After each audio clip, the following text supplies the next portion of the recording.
Assalamualaikum warahmatullahi wabarakatuh. Hello everyone. Introduce myself. My name is Amelia Putri, class Management 23C, NPM 2341107. So I will explain about it. Working capital management. Working capital management is a branch of financial management that manages of working capital of a company to achieve optimal value.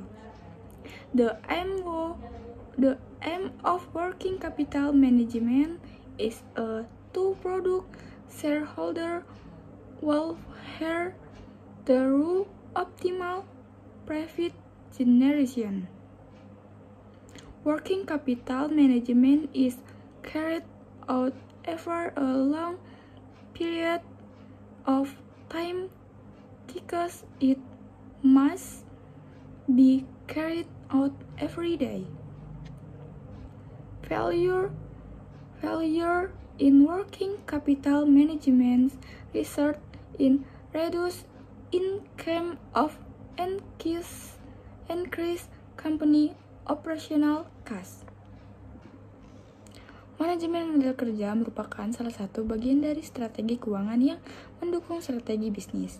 Ruang lingkup meliputi aset lancar, yaitu kas, piutang, dan persediaan, dan uang lancar yang dikelola dalam jangka waktu yang pendek. Manajemen model kerja berpengaruh terhadap pengambilan keputusan atau keputusan investasi khususnya daripada risiko keuangan yang ditimbulkan oleh aset lancar dan utang lancar. Adanya manajemen model kerja dapat menjamin tingkat inkluditas perusahaan melalui pengelolaan aset lancar dan utang lancar pada perusahaan kecil yang model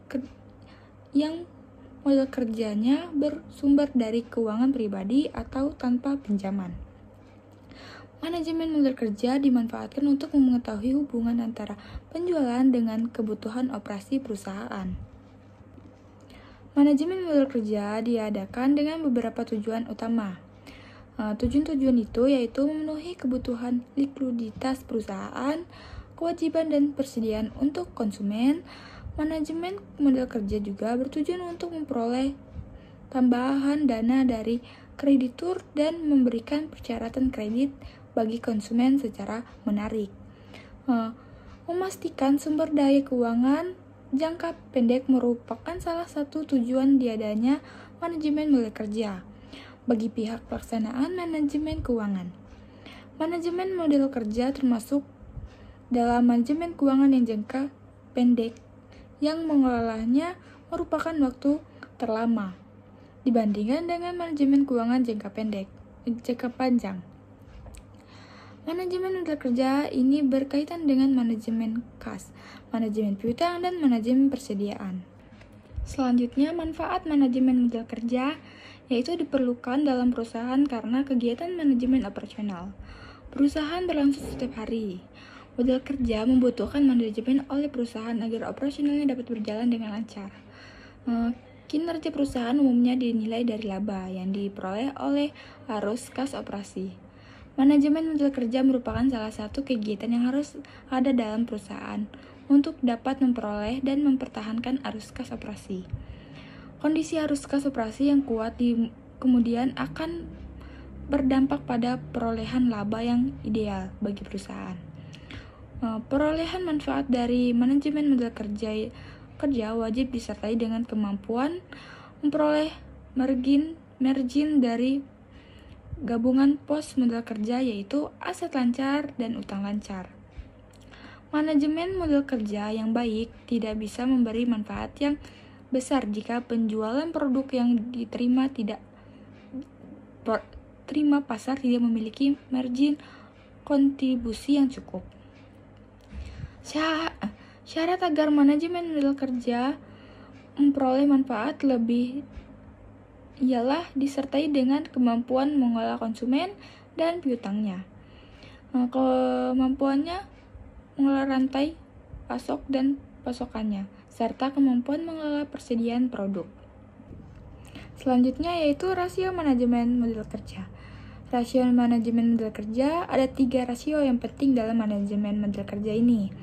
Salah satunya yaitu rasio model kerja, rasio penagihan, dan rasio perputaran persediaan. Yang pertama itu rasio model kerja. Rasio model kerja atau rasio lancar dihitung dengan membagi aset lancar dengan kewajiban lancar. Rasio ini merupakan indikator utama kesehatan uang perusahaan karena menunjukkan kemampuannya untuk memenuhi kewajiban keuangan jangka pendeknya. Kemudian yang kedua, rasio penagihan atau hari penjualan terutang. Rasio penagihan yang juga dikenal sebagai hari penjualan terutang atau DSO adalah ukuran seberapa efisien perusahaan mengelola piutang usahanya. Rasio penagihan dihutang dengan mengalihkan jumlah hari dalam periode tersebut dengan jumlah rata-rata piutang usaha terutang. Produk ini kemudian dibagi dengan jumlah total penjualan kredit bersih selama periode akuntansi. Untuk menemukan jumlah rata-rata piutang, perusahaan paling sering hanya mengambil rata-rata antara saldo awal dan akhir. Kemudian yang ketiga, rasio perputaran persediaan. Metrik penting lain dari manajemen model kerja adalah rasio perputaran persediaan. Untuk beroperasi dengan efisien maksimum, perusahaan harus memiliki persediaan yang cukup untuk memenuhi kebutuhan pelanggan. Namun, perusahaan juga perlu berusaha meminimalkan biaya dan resiko sambil menghindari penumpukan persediaan yang tidak perlu.